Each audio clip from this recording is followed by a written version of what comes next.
Bringing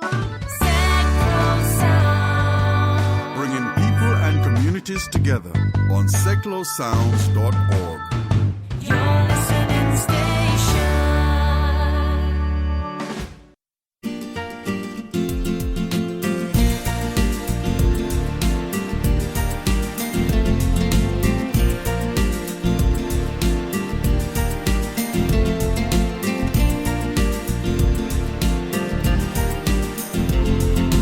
How to complain about your holiday and find out if the animal charities get more strays at this time of year.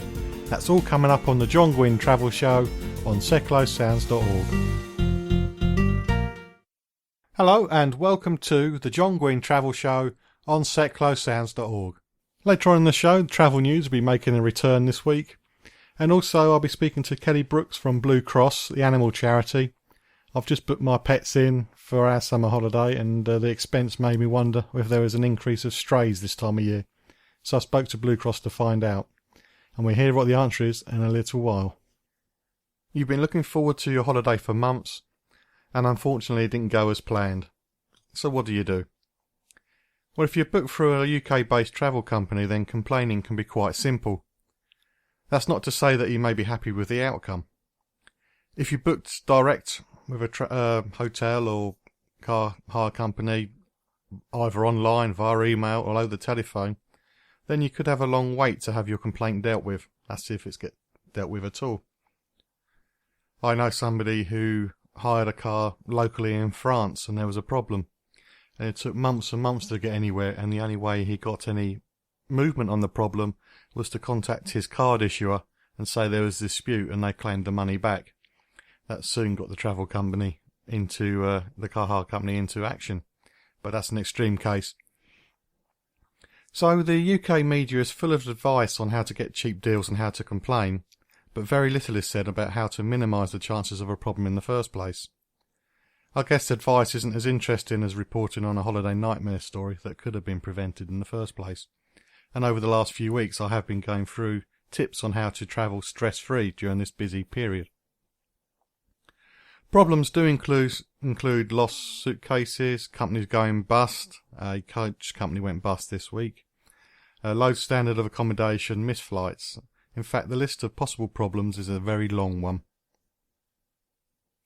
As part of your travel planning and research, you should look at the complaints handling procedure of the company you're thinking of using. I know, this is boring and nothing's going to go wrong with your holiday. But when you pay, you will be accepting the terms and conditions of the travel company, and their complaint handling procedure may be listed in their terms and conditions. Whichever company or companies you use to book your trip, always program the contact numbers and email details into your phone, so if you have to contact them, you can do it as soon as possible without having to rummage through paperwork. Use your booking reference as part of the contact details, that's if it'll fit. So, for example, you could have Virgin Atlantic ASD F78R, for example, which is your flight number, your flight booking reference. During this little bit of this feature, I cover various ways of putting your complaint together, and as I don't want to repeat myself each time I go the different bits of travel, I've missed bits out for, say, hotels, but covered it in airlines. But all the tips and procedures and hints can be used no matter which travel company you use. Just listen to the full feature and then you have a long list of tips and hints on how to complain if you ever need to.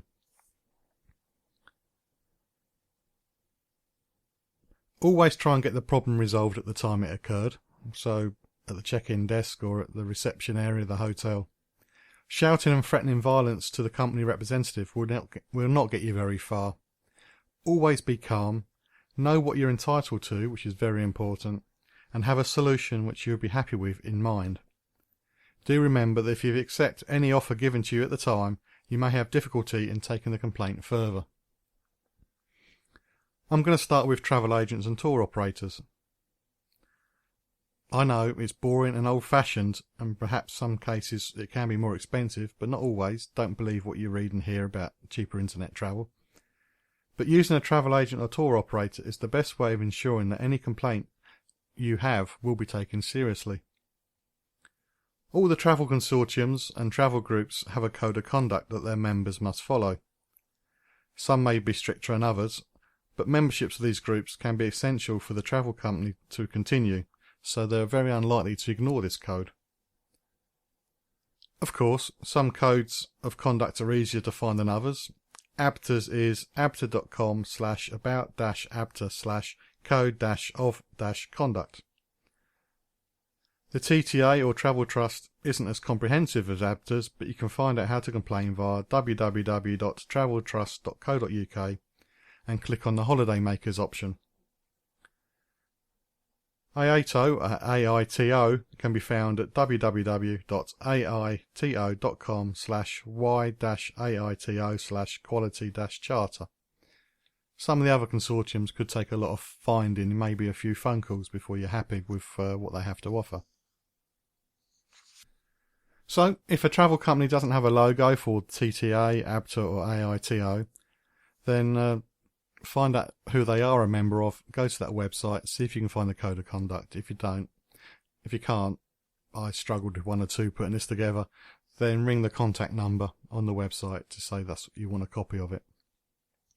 So if you're happy with what their procedures are, then use them.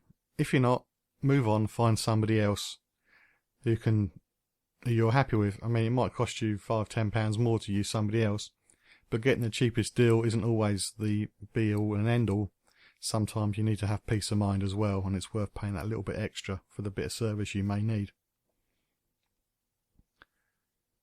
Because going with a cheap company with terms and conditions you're not happy with could mean a lot of phone calls and time to sort out. So do consider very carefully which company you're going to use to book your travel with. Gary Fitz here, every Monday, 10 o'clock. Coming up, we've got Eric and Ernie. Join me here on Seclo Sounds. In your smile. It's from 1975. Eric and Ernie were four. Gary, it's not Eric and Ernie, it's Earl and Ernie, the Cape Brothers, Union Man. Oh, I see. Gary Fitz here, every Monday, 10 o'clock. Earl and Ernie.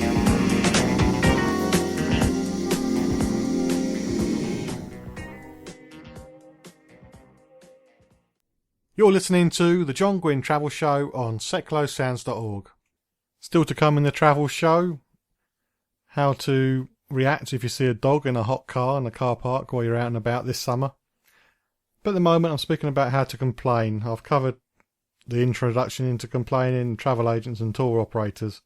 I'm now going to move on to hotels and airlines. Now hotels. You've done all your research, you've checked all the review websites, everything looks good, but you still had a problem while you were staying there. Just like most other travel companies, it's very easy on a hotel website to find out why they're the cheapest and their cheapest price guarantee. Finding out what a booking would actually guarantee you can take some investigating. I had a look at the booking terms and conditions for a Hilton hotel. Finding the Fountain of Youth might have been easier. There is a reservations FAQ, frequently asked questions, but clicking on the link only takes you back to the page that tells you there is a reservations FAQ. And I lost the will to live when I looked at the site uses agreement I had to accept before making a booking, even putting the Internet Explorer onto 400% view to try and read all the small print. It was still heavy going and none of it seemed relevant to actually making a booking. So there was no hint on how complaints might be handled, so take care when booking direct with a hotel. So allow a lot of extra time when you're doing your travel research to find your way through all the different web pages to find out what the terms and conditions or booking guarantees are. But you're at a hotel, you've got a problem, how should you complain? Well, the first thing is to make your complaint immediately, as I'd already mentioned. Especially when you're still at the hotel, there's no point trying to complain about it after you've checked out. A little fuss, but controlled fuss and not ranting can be effective. More effective than sending an email to customer services a few weeks later. You should always have evidence to back up your claim, and this could be photos, videos, or even if you can go all reporter, investigative journalist and get statements from other hotel residents, I guess. If the hotel can't resolve the complaint immediately, then you should continue to follow up by phone or email when you return home. And also your local trading standards office may be able to help as well. Airlines, well, you can investigate airlines in the same way as you can hotels, but few people seem to bother. Also, if there isn't much competition on your route, then perhaps it's not worth spending a lot of time checking out the airlines to find out which is the best. If there are only two, they're probably both going to be poor, to be honest, but you can look up airlinequality.com to find out how the airlines are, so at least you can be prepared about what the level of service is going to be when you're sitting in your chair. When it comes to airlines, some of the most common problems include lost or delayed luggage, overbooked flights, and delayed flights. The good news is that EU 261 covers most of the problems when a flight departs from the European Union, and if you're flying back into the EU, you are covered if you're using an airline that's based in an EU country. I've covered EU 261 on numerous occasions over the last 2 years of the John Guinn Travel Show, so I won't run through it this time. But if you need more information, you can visit tinyurl.com/prgf78g, which is a very heavy going PDF of all the EU 261 stuff. Or you can go to www.airpassengerrights.eu, which is a more user-friendly version. Other conventions cover you when you're flying as well, such as the Montreal Convention and the Warsaw Convention. The airline should tell you what the rights that you have in the terms and conditions of sale. They probably won't go into detail about what these rights are. They'll probably just say Warsaw Convention, Montreal Convention. So you'll have to research them yourself. But basically the Montreal Convention is about death and injury while flying, and the Warsaw Convention is about lost luggage. Obviously there's much more about it than that. Google it, find out. If I read it all through you now, you'll be asleep in a few minutes. So, as always, before you complain, make sure you've actually got a case. Each airline has their own way of handling complaints, so go through that method first. As with any travel company complaint, always keep a track of all the telephone calls, letters and emails, and all the people you've been speaking to. If you have no joy, you could try contacting the Civil Aviation Authority, www.caa.co.uk. But when you complain, make sure you give the airline as much information as possible, so include the full contact details for you making a complaint and anybody else you travelled with and you're acting on their behalf. The booking reference, flight number, departure and destinations, airports and travel dates. Yes, I know your booking reference would have all this, and you don't need to put all the other bits too, but any excuse to delay a complaint may be taken by the airline, so if you give them everything in the first time, they've got less to delay about.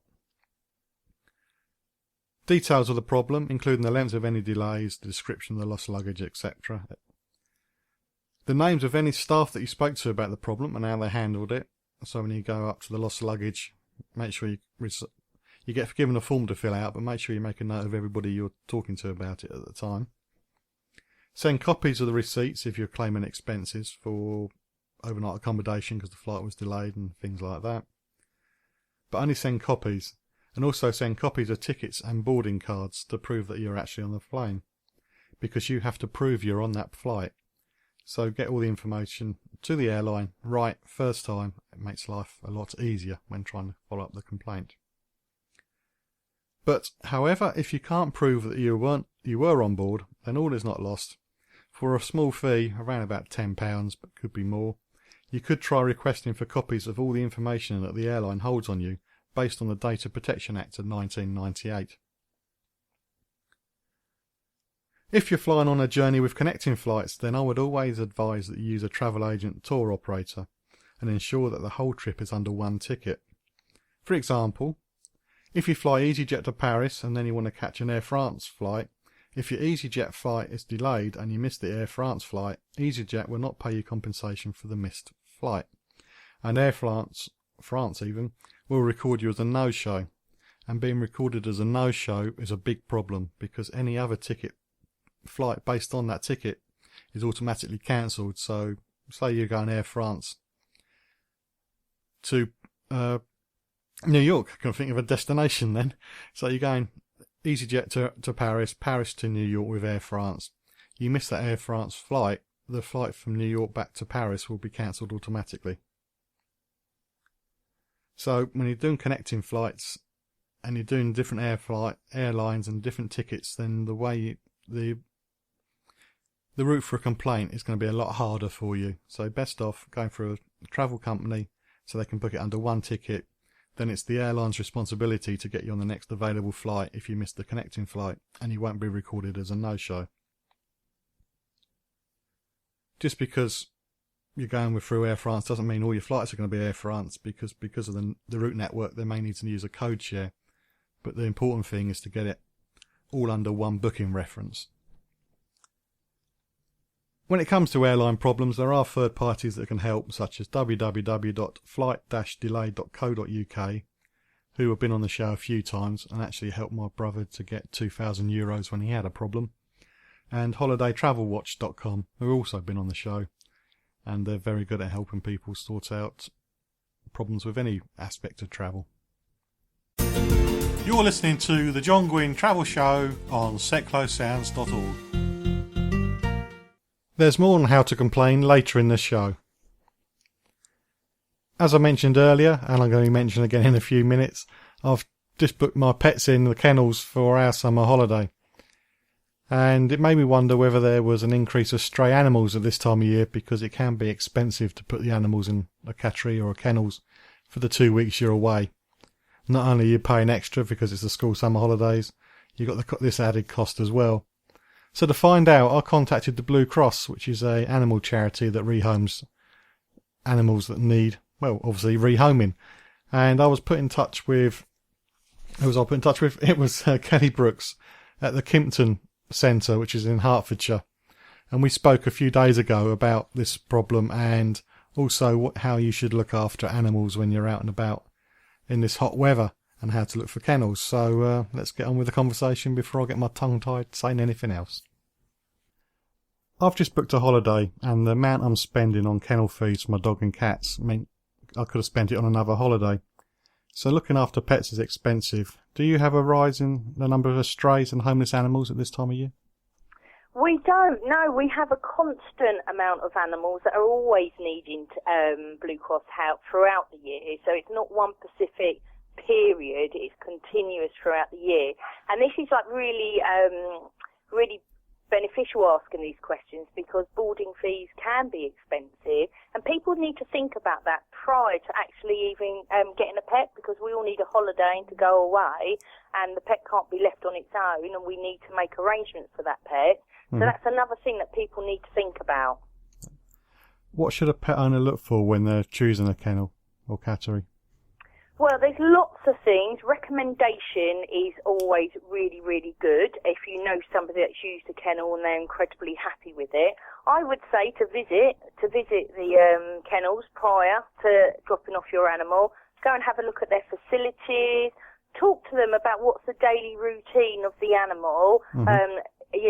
Talk about what the animal likes, what the animal doesn't, what dislikes, and different things like that. But I would definitely go round and have a look at their facilities and talk to the staff that will be looking after your pet. What about those who use house sitters? Again, house sitters, you'd want to make sure you're using a company that, again, you can either find references for. You want to find out if that company with their staff, do they collect references? Again, talk about the routine, talk about when they would be coming into the home. So you feel completely sure that your pet as well as your home is being looked after. If your pet is going to somebody else's home for the stay and they've got other animals, make sure that they get on prior to leaving and going on your holiday. A few years ago, a neighbour asked me to look after their cat and it got run over, and I felt terrible, but there's nothing I could have done about it. That's awful. It survived. That's awful. But, and it's horrible when the actual owners are away, isn't it, as well? Oh, poor you. It was hi, how's your holiday? And by the way, you got a big vet's bill. Yeah. Oh, and the poor cat hasn't. Did it survive? It survived, yeah, but I'm never doing that again. That. Yeah, too much That's stress. Horrible. Of course, some pets are lucky enough to go travelling with their owners, especially if there's a pet passport. But what is a pet passport? And how lovely for these pets to be able to share the holiday with their owners. And more people are getting pet passports for their pets.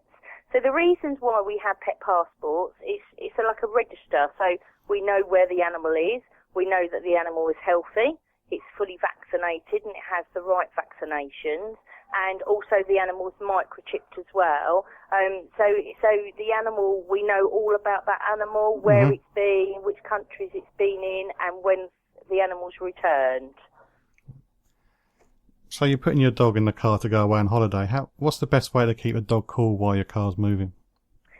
So there's lots of things that you can do. Obviously, you know, the windows can be open a little bit to let some air in, to let a breeze in. I would definitely regularly stop to let the dog out, to let the dog cool down. Always have lots of water available. But there's other things that you can do as well. You can get the little blinds that you put on the windows to reflect the sun out. But the main thing is try and travel when the temperatures aren't high. So maybe travel early in the morning or in the evenings rather in the heat of the day between 11 and 3. And obviously aircon is wonderful. It is. I do like my aircon myself. Oh, God, yeah, definitely.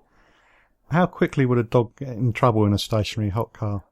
Well, what we would say is never leave a dog in a car on its own, especially within this heat. It doesn't take long at all. Even if you leave your windows open a little bit, the temperatures will rocket. So we would advise that you never leave a dog in the car on its own. With all the publicity about this, is it still a problem? It is a problem, unfortunately, and it's so sad, isn't it? Because campaigns, all the charities have been trying to get this message out for many years that, you know, don't leave pets in cars because the temperatures soar so quickly, and it's really, you know, it's thinking about where you're going. Do you need to take that pet with you? And so, yes, it is still a big problem. It is, unfortunately. If somebody was to come across a dog in distress in a car, what should they do? So, depending where the car is, if it's in like a supermarket, car park, then please run to the store and get them to put an announcement out to make the owner come and let the dog out. You can call your local police for them to come and help the animal, or you can contact the local, your RSPCA, the National RSPCA. But don't attack the car yourself. No. Just in case the dog takes offence, yeah. It's a very difficult one, isn't it? Because we're only humans, and when we see an animal suffering or anybody suffering, it's really hard. But hopefully, if the car's parked somewhere, hopefully the owner is incredibly close and you can get hold of them. It's not just hot cars, it's exercising your dog as well. What's the best way to exercise a dog in hot weather? Yeah, completely, utterly. And certain breeds suffer with the hot weather a lot more. You know, dogs that have really thick coats. You've got dogs that have very short noses, like your boxers, and overweight animals as well. They find the hot weather really, really unbearable. So what you need to do, you need to think about it. So you've got your early mornings when the temperature is a lot lower, or in the evenings. And instead of exercising in the hot weather, you can do things for your dog indoors. You know, there's lots of different toys and chews, you know, stimulate your dog in another way rather than taking out for a walk. But also remember about dogs playing in the garden, in the hot. That can be also a problem as well. Okay. This is Seklo Sounds. Join us every Wednesday at 7 p.m. for 1 hour in the company of Harry and Edna on the Wireless, exploring all aspects of the vintage scene and playing tip-top gramophone tunes. Harry and Edna on the Wireless, Wednesdays at 7 p.m. on seklosounds.org. Jolly good.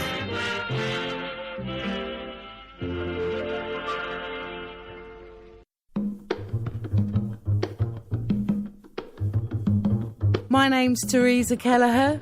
Join me on Seklo Sounds every Wednesday at 8 p.m. for my show Inspired by Jazz. Each week I'll take you on a journey as I feature the music, the maestros and the melodies. That's Inspired by Jazz, with me, Teresa, every Wednesday at 8 p.m. on Set Close Sounds. You're listening to the John Guinn Travel Show on setclosesounds.org.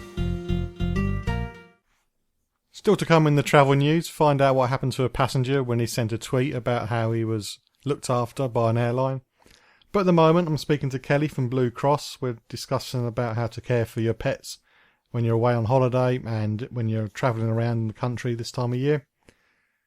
We've talked about dogs in cars and pet travel. Now we're going to move on to cats. Accidents that happen to house cats. And also, we're going to talk about choosing a pet as well. What about cats? Should they be kept in this time of year? As long as the animal's got access to go out if they wish to and come back in. I think the problem is when animals are locked out, then they haven't got that choice. So as long as the animal can come in and out of the home, the cat, then I think they should be able to have the choice of where they feel they can go. Cats are very intelligent creatures. You've not met mine, have you? You haven't met mine. I think I have this effect on pets. They come into the house sane, but after a few weeks with me, they just go nuts. Some people keep their cats in all the time, and maybe they open more windows this time of year. Is cats falling out of windows a problem? It is, unfortunately. And in 1 month, our Victoria Hospital saw 22 cats that had fallen out of windows. There was even one cat that fell from the 7th floor from a flat. It was allowed out on the balcony, and unfortunately it fell, and it received quite bad injuries, but thank God the cat's going to be all right. So it is still a huge problem. You know, and there's lots of things out there that people can do. So you can actually open your window, but you can have like a protection put over it with mesh, so the air can still get in, but the cat is going to be secure. So yeah, it really is a problem. So people need to think. I think if you've got the modern day PVC windows, you can open them a little bit, but they still lock. So the air's still getting through. But yes, it's a huge problem. You've given lots of advice already during this chat, but we haven't actually said who you're with. You're with Blue Cross. Who are Blue Cross, and how long have you been around? Yeah, a long, long time. And Blue Cross is one of the oldest charities. And I feel immensely proud to work for the Blue Cross because we really do some fantastic work. So we've been around since 1897. We started off with the horses and we progressed to where we are now. We deal with cats, dogs, rabbits, guinea pigs and smalls. We have 12 rehoming centres throughout the country, and we've also got 4 hospitals. We've got 3 in London and 1 in Grimsby up north. So we do the veterinary side, we do the rehoming side to find pets new homes. We've also got lots of other things. We've got a pet bereavement line, so when people feel they can't keep their pet, they need to part with their pet, or they've lost their pet through death, and they need to discuss that with somebody, then we've actually got trained volunteers that can discuss it with them. We also do huge amounts on education. So there's lots of avenues that Blue Cross do. Yeah, the pet bereavement line. Perhaps I should have done with that a few years ago. I'm a big softie when it comes to my pets. Oh, I know. And sometimes you need to talk to somebody not close. You know, and you need to just be able to talk and get it off your chest, because if you're an animal lover and you lose a pet, it's like losing a member of your family. Yep, it is. But I'm not going to go back there. I'm going to move on before I start blabbing or something. Oh! You're based in Kimpton in Hertfordshire. How many animals have you got at the moment to rehome? Okay, so today we've had already, and what's the time? It's 12 o'clock. We've had 1 dog come in, we've had a hamster come in, we've had a rabbit come in, and we've got 8 dogs coming in this afternoon. So we're busy. So actually on site we've probably got around about 35 dogs, around 20 cats, and around about 13 rabbits. Yep. So yes, we're always chock-a-block. As soon as one animal leaves, then we bring another pet into our care. Of your visitors you've got at the moment, would there be one you'd be really sorry to see go? I'm never sorry to see them go No. because I want them to be here for the minimal time possible because no animal should be in a kennel. Mm-hmm. So when they're going to a new home with owners that are going to love them and spoil them and give them everything they need, I just want them to have that. They deserve that. Every animal deserves that. So the way me and my team look at it, whilst the animals in our care, we care for them, we love them, and we give them all the opportunities, but we want them to find that happy ever after home. Okay. What should people think about before they get a pet so this problem doesn't happen? There's lots that people need to think about, and this is where the internet is fantastic as well, because they need to think about the type of pet that's going to suit their lifestyle. Also have a look at the time they've got to give a pet. Financially, they really need to think about, because vet bills are incredibly high. It's the feeding, it's the vaccination, the preventative treatment. So they need to think about if they can give that to their new pet before they actually decide which pet is going to be good for them. You know, if you're looking for a dog, then do lots of research about the different breeds, what those individual breeds need from a home. So lots of research and picking up the phone and talking to charities like the Blue Cross about, you know, what sort of animal would be right for them. You can contact us or just keep up to date with travel news at facebook.com/John Guinn Travel Show. This is Seclo Sounds, your community radio station. If you'd like to volunteer some of your time and skills with Seclo Sounds, send an email to volunteers@seclosounds.org and let us know how you would like to be involved. MK Flyers Online, the fast and simple way to find any kind of business or service locally. Find us at mkflyersonline.co.uk or download the MK Flyers mobile app from your app store. MK Flyers Online proudly supports Seclo Sounds, community radio for Milton Keynes. The John Guinn Travel Show. Checking it out before you check in on seclosounds.org. Still to come, the annual report from a legal company about holiday complaints. But now we're going to finish our conversation with Kellie about looking after pets when you're travelling or when you're at home. I'm going to ask about what pets cause a surprise for people when they get them. They don't realise how much hard work they're going to be. And also how we can help such a great charity such as Blue Cross, help them to keep going. And as I say, later in the show there'll be travel news, including that story about what happened when somebody sent a tweet about the way he was treated. What sort of pet always seems to catch people out that didn't realise it would need so much work? Well, I think, you know, rabbits need a lot of care and attention. I think people will buy a rabbit without actually thinking about what they need. So I think they probably are. And also dogs. I think a lot of people buy certain breeds of dogs for the look rather than actually going into what they need.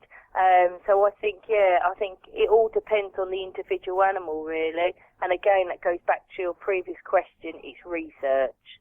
Don't buy an animal on a whim. Really think, because it's a huge commitment, it is. And you've got to think, can you look after that animal for the rest of that animal's life? Yeah, when we got our dog, we didn't think it would be as much work as it is now. And, when it was back then, I mean, as a puppy, he ate the kitchen. He flooded it by breaking the washing machine open twice. I didn't think he'd do it the second time, but he did. But yeah, I'm glad we got him. Thinking of that, isn't it? Like when you take a puppy on, they do mouth and do things like that. But it's putting things in place to help you through that, isn't it? Yeah, we work through it. He's lovely now. Oh, definitely. And they bring so much to our lives, don't they, Pet? Yep, they do. Apart from this morning when he wanted to go out and I was too tired, but he just wouldn't leave me alone. Sometimes it's the thing when you wake up and they're there licking your face, isn't it? Yeah, there's plenty of that. You've mentioned you had a hamster come in and you got dogs and cats, but what's the most unusual animal that's been dropped at your doors? Oh, it's so hard. I think, not in my time here, but I think they had ducks left at the gate. But in my time here, touch wood, it has only been your cats, your dogs and your rabbits that I've dealt with here. I'm sure there's lots of stories, but for me personally, it's just been those species. Okay, that's good. With all the work that you do at your centre and all the other centres around the country, how do you pay for it? Well, we receive no government funding, unfortunately, so it is through the generosity of the public, through donations and legacies, and we do ask a rehoming fee when people rehome an animal from us, but obviously that doesn't cover the cost of the individual animal's care, but it helps us carry on because we want to carry on and help as many pets as possible. So, yes, so down to the lovely general public. Okay. I've checked your website out and you've got a couple of spaces for volunteers, but what's a foster carer?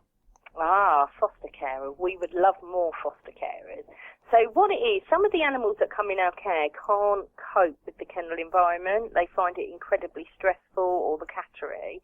So our short-term foster carers will look after these animals in their home until the animal finds a new home. So it could be, as I said, a cat or dog that's stressed. It could be a puppy that's too young to be rehomed. It could be a mum and her kittens, so they can actually grow up in a home environment rather than a cattery environment. Or it could be an animal that's recovering from an operation that just needs a bit of respite and then will come back into the centre for rehoming. Go on, how often do foster carers not give the pets back?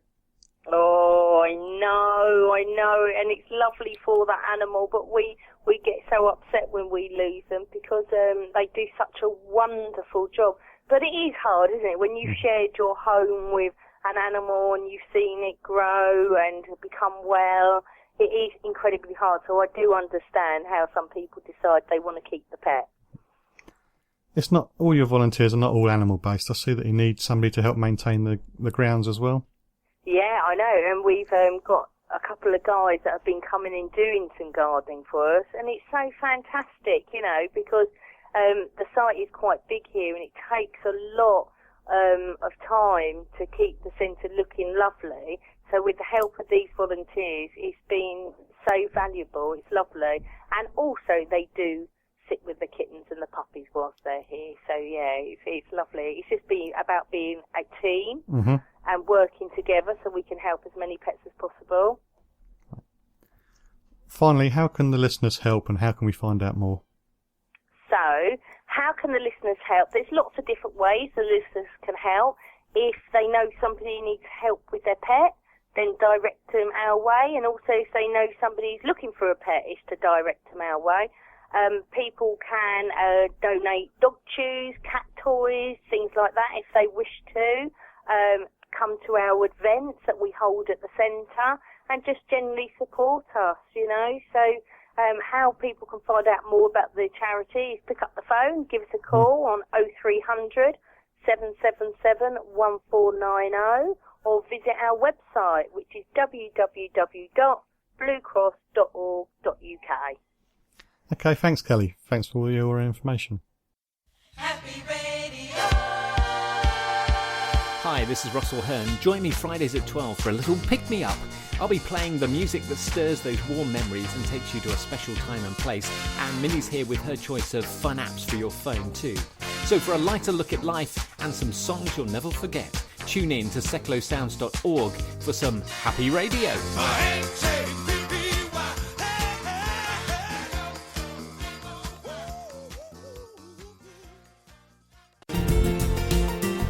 You can contact us or just keep up to date with travel news at facebook.com/John Guinn Travel Show. So the website for Blue Cross is www.bluecross.org.uk. I'm now going to go back to how to complain. Earlier in the show I talked about how the introduction to complaining to travel agents and tour operators, hotels and airlines. I'm now going to move on to covering travel insurance. If you've had to complain about a holiday in the last few years, please do share your experience at facebook.com/John Guinn Travel Show. Travel insurance is meant to protect you, but sometimes you may need protecting from your insurance company. As with any other part of travel, you need to ensure that you do have a valid complaint. This is very important with travel insurance. Now, when you've got a complaint, is not the right time to read the small print. You should have done that before buying the policy. Never ever assume anything when it comes to buying a travel insurance policy. As always, when contacting the company, have as much information as possible to make sure that your complaint is dealt with first time without lots of delaying tactics. Of course, with insurance, if you don't take reasonable care, such you left your bags unattended, then forget about it, in all honesty. Likewise, if you didn't tell the insurers about a pre-existing medical condition when you bought the insurance, forget it. You stand no chance of getting anywhere because you lied to the insurance company and you made the policy invalid. So do read the small print and do tell them everything. Be as truthful as you can when you fill in the forms. All UK-based insurers are covered by the rules by the Financial Conduct Authority, or FCA, and because of that, they all have to deal with complaints in a certain way. I know that this is a long time, but when you put in the complaint, you should give the insurance company up to 8 weeks to reply to your complaint. If they don't come back to you after that time, or if you don't agree with their response, you can ask for a letter of deadlock. This letter of deadlock confirms that you and your insurer have been unable to reach an agreement, and you need this to be able to refer the complaint to the Financial Ombudsman Service, FOS. The good thing about this service is it is free to use. The FOS will look into your complaint and make a decision. The insurance company will have to follow their decision, but if you don't like it, you don't have to. And if you don't agree and you want to take the complaint further, you can take your insurance company to court. Now, credit cards can offer you protection under Consumer Credit Act 1974, Section 75. But of course, you can also have problems with card payments. Always check your bill carefully, especially when abroad. Keep checking to see if a promised refund has been made, or to see if something's been added and you're not sure about it. If you do see an error on your bill, contact the credit card company by telephone immediately to try to sort it out. If this doesn't work, then write to them within 60 days of receiving the statement where you found the error. The company's website will tell you what their response times will be. And if you're still no joy, you can then complain to the Financial Ombudsman. You've complained, you're not happy, what else can you do? Well, there's always social media to fall back on.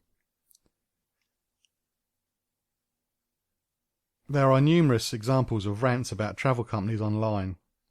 A lot are not suitable to talk about or mention on a broadcast station such as this one. But as I mentioned at the beginning, ranting isn't going to get you anywhere. To make the most of social media, you need to complain in a calm, rational manner. Actually be entitled to complain, because you don't want everybody in the world to make fun of you because you complain about something you shouldn't really be complaining about. A complaint that springs to mind while I'm recording this is that some woman tried to sue a hotel because she's claiming her daughter got pregnant by swimming in the swimming pool. Yep, you don't stand much of a chance on that one. And if you can do the complaint on social media in a unique or amusing way, then it helps to get the problems shared. And the more it's shared, the more grief it gives to the travel company and the more chances there are they're actually going to do something. So for an example of a hotel complaint, you can look at SlideShare. It is an old complaint, about 7-8 years old, but it shows you what you can do. And if you've not come across SlideShare before, slideshare.com, then it's a kind of an online PowerPoint. And if you've never come across PowerPoint before, you're one lucky so-and-so. So visit slideshare.com and search for Bad Hotel. This has now been uploaded a few times because loads of people want to share it, but you'll easily find a copy. Basically, Tom Farmer and Shane Atkinson, or Archington, again I'm bad at pronouncing things. Let's just say Tom and Shane arrived at a hotel to find that their rooms had been given to somebody else. And instead of sorting the problem in a timely manner, the person at the check-in desk handled it very badly. Well, anyway, visit, have a read. It also tells you how you should set out a complaint. It's a very good presentation. Also, of course, YouTube has plenty of examples as well. Probably the best known one is United Brake Guitars. So go to youtube.com, search United Brakes Guitars. This actually started as a song about United Airlines damaging Dave Carroll's guitar. It went global and it's now even a book. And of course, all these shares and the book would never have happened if he had just stood in front of the camera and ranted and raved and swore and shouted. He did a song, it got picked up, and the rest is history, as they say. Also, there's also the Small Claims Court. You can always give that a try. Citizens Advice Bureau can help you there with information on how to do that. The amount you're claiming must be under £5,000. Finally, in conclusion, and all that sort of thing, as I mentioned a few weeks ago when I covered the history of the package holiday, the European Union is looking at updating the package travel regulations. If the current format that's going through adoption, revision, whatever the proper word is, at the moment is accepted and made into law, then complaining will be easier. Under these new regulations, travel agents will have more responsibility in handling the problems. At the moment, they may try and hide behind their agent status and refer you to the travel company that they recommended. With these new regulations, they have to be more proactive in finding a solution, which would make life a lot easier for a passenger. Of course, there are already many small, independent, customer-focused travel agents that are already doing this. So if you're using a travel agent, which can be the best option for most ways of travelling, try and find one by word of mouth. If you have had a complaint about a holiday, then please share your experience on my Facebook page, facebook.com/John Guinn Travel Show. Let us know how you got on, how good the company were. I know I mentioned this a few weeks ago, but it'd be good to see who the good guys are when it comes to booking travel. You're listening to the John Guinn Travel Show on seclosounds.org. Seclo Sounds exists to bring people and communities together to celebrate all that's best about the city of Milton Keynes. We produce a variety of music and speech programs, and you've heard some of the promos in this show, and we're produced by local people and run by over 60 volunteers. However, there's always room for more, so if you have a program idea or a skill that you want to offer, please send us an email to volunteers@seclosounds.org. And of course, as we're all volunteers, we can't operate without the help from our partners, and one such partner is Interaction. Seclo Sounds is based at the old rectory, which is the home of Interaction MK. They've been bringing arts to life in Milton Keynes for over 35 years. They use the arts to improve the life chances of disabled people and others in challenging circumstances through shared curated activity. Their programs help participants to develop creative, personal and social skills. To find out more, please visit them at www.interactionmk.org.uk. You're listening to the John Guinn Travel Show on seclosounds.org. And now it's time for the travel news.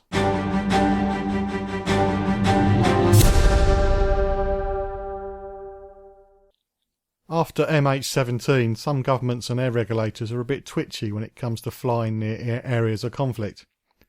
Last week, flights to Tel Aviv's main airport were suspended after instructions from the FAA in the US. They were suspended for nearly 48 hours. The American airlines stopped straight away, and some other airlines were a little bit slow in to follow suit.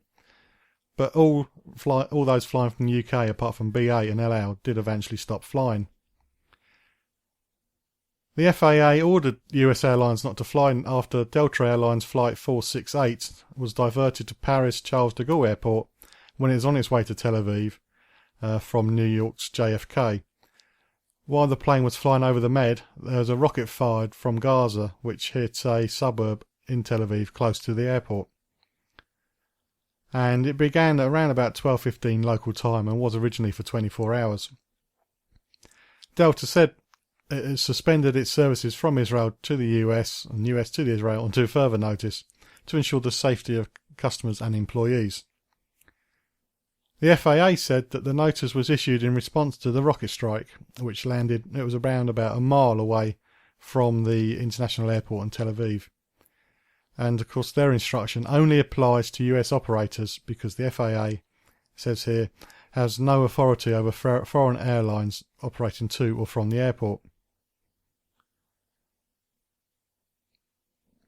The ban, as I said, lasted around about 48 hours, and some holiday makers may be out of pocket if they booked hotels separately and not part of a package holiday. At the time of recording this, I couldn't find any stories of holiday makers being out of pocket, and I haven't been able to find out much about those who are actually stranded in Tel Aviv, but I'm sure that will be coming out over the next few days. But it does look like the ban didn't appear to be bad news for everyone. Some correspondents reported that El Al was accused of profiteering, as they said that the prices have increased by nearly 150% while the other airlines were not flying from the USA and Europe. El Al did deny that it was taking advantage of the situation, and they were quoted as saying, "The prices of tickets are set in advance according to the peak season of Israel tourism during the summer vacation, and was not changed because of the cancellation of flights of foreign airlines." They continued, "During the past day, El Al has made efforts to increase its flights and service." I wasn't keeping track, so I can't say one way or the other, but travel is full of coincidences. Always has been, always will be. But if you were caught up in the suspension of Tel Aviv flights, what happened? Please let me know at facebook.com/John Guinn Travel Show. As I just mentioned, travel is always full of coincidences. After I contacted various media outlets about stress-free travel over the last few weeks, there have been quite a few articles about stress-free travel. Although, to be fair, the people I contacted didn't cover it, which just shows how poor they are at spotting good info. And now, after I put my How to Complain info together for the show this week, a law firm released their annual travel complaints report. So for the sake of completion of my complaints week, here is their press release. The worst 5 holiday hotspots in 2013 have been revealed, with cruises topping an annual list of the most complained about holidays for the 4th consecutive year. This list is based on the number of complaints reported to, how they see it as, UK's leading and largest travel law team at national law firm Irwin Mitchell by holiday makers about their trips in 2013. And often is the case for these trips, they were to expensive luxury resorts, and their holidays were ruined either by illness or the quality of the service provided. Cruises accounted for almost 27% of the cases dealt with by Irwin Mitchell, the specialist lawyer section for the travel, with Turkey 17%, Egypt 15%, Dominican Republic 12% and Spain 10%, making up the rest of the top 5 most complained about destinations where holiday makers suffered an illness. This law firm has represented thousands of holiday makers and recovered millions of pounds for them over 20 years after their breaks were ruined by injury or illness. The lawyers say that most of the problems reported to them are due to inadequate health, hygiene and food standards, and they're repeating their calls for tour operators to do more to ensure hygiene standards are improved in failing hotels and onboard substandard cruise liners. As well as family holidays, tourists have suffered ruined honeymoons, wedding anniversaries and birthday celebrations, and many of those who were seriously ill required hospital or other emergency medical treatment. So let's break down their top 5. Well, cruises, technically not a destination, but cruises have topped the complaints list for the past 4 years, and they show no sign of letting up, with several prominent outbreaks on board popular ships. Irwin Mitchell is currently representing passengers involved in a group actions against cruise operators following cruises upon the Island Escape, Boudica, Oriana and Thompson Dream, amongst others. And of course they're representing a number of victims of the Costa Concordia disaster, which you may have seen was You're listening to the John Guinn week. Travel Show on seclosounds.org. It's featured on the list several times in recent years, and in 2013 holidaymakers complained about problems such as gastric illnesses at the Pesarina Hotel, for which liability investigations are continuing, and the position on liability is awaited. Egypt, Sharm el-Sheikh and the Red Sea, popular for destination for holidaymakers, but many tourists are returning home with more than they bargained for, despite a high number of resorts being 4 or 5 star. Guests at the Holiday Village, Maribel and Fun City are among those taking legal action after their 2013 holiday, and their claims are being investigated by both Irwin Mitchell and the respective tour operators. The press release goes on to say that the Dominican Republic has made a comeback in the list of complaints for 2013. A number of the resorts in the Dominican Republic boast of being luxurious and are often of 4 or 5 star hotels. However, the lawyers confirm that there's been an increase in illness cases reported to them, in particular at hotels such as the Meringue and the Bacaca. I'm sure that's not how you pronounce it. Where there's a large outbreak of gastric illness during the summer of 2013, including bacterial infections such as E. coli. Tour operators continue to investigate these claims, and their position on whether liability is admitted or denied is still awaited. And finally, making up the top 5 is Spain. Well, it is a popular destination, so there's probably going to be a few complaints. In 2013, the law firm was contacted by holiday makers who stayed at a hotel after they suffered from suspect gastric illnesses, which was a blast from the past because this particular hotel had an outbreak in 2003, and when back then Irwin Mitchell got millions of pounds back for nearly 1,900 holidaymakers who suffered from the problem. The current claims from the hotel are still being investigated, and it's not sure who's having the liability yet. But it'll be interesting to see what Irwin Mitchell lists as their 2014 holiday complaints, the top 5, to see if there's been any movers, and hopefully for the sake of these particular countries and hotels, they'll have a good 2014. Well, that's the end of the travel show for this week. I hope you don't need to use the advice I've shared about how to complain and that your summer holiday goes without a hitch and it's the break that you need because you've been working hard. If you want to know more about Blue Cross, then again it's bluecross.org.uk if you want to volunteer or to donate money. If you've got your own favourite kennels and catteries, please share on facebook.com/John Guinn Travel Show. It's good to know somewhere safe and reliable to put your pets while you're away. If you have complained about your holiday in the last few years, again, facebook.com/John Guinn Travel Show. Please share your experience, especially if you've been kicked off a plane for sending a tweet. But hopefully you can join me next time on the John Guinn Travel Show on seclowsounds.org, where each week I'll be checking it out before you check in.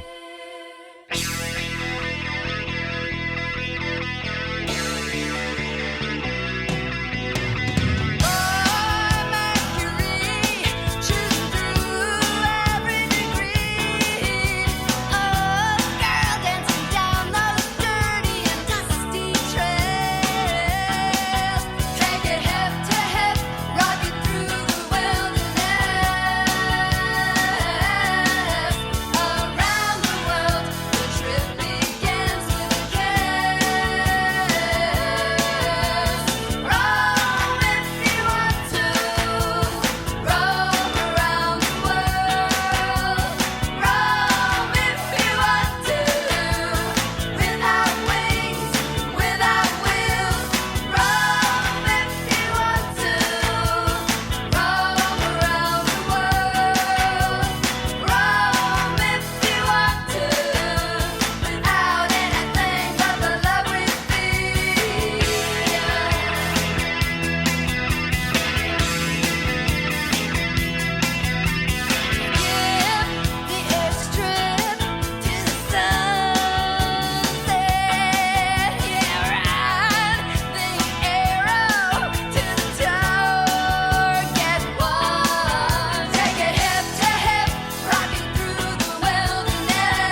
MK Pulse proudly sponsors Seclo Sounds. MK Pulse is Milton Keynes' local magazine, bringing helpful information on food, health, fashion, money, travel, culture, and much more to 66,000 readers every month. Plus news, views, and what's on from around the city. If it's happening in Milton Keynes, it's in MK Pulse, and it's available online at www.mkpulse.co.uk. MK Pulse and Seclo Sounds, the heart and soul of the city.